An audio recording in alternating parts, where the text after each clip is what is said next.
Hey guys, this is the first time I made microwave lasagna, and let me tell you, it came out so good. So just add all your ingredients in a bowl. I have the recipe in the description. Add your parsley, mix.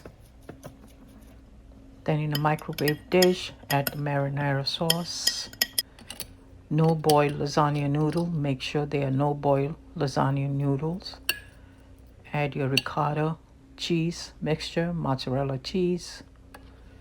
Repeat the Add the pasta, the same ricotta cheese. I'm doing only 2 layers. If you want to do 3 layers, that's up to you.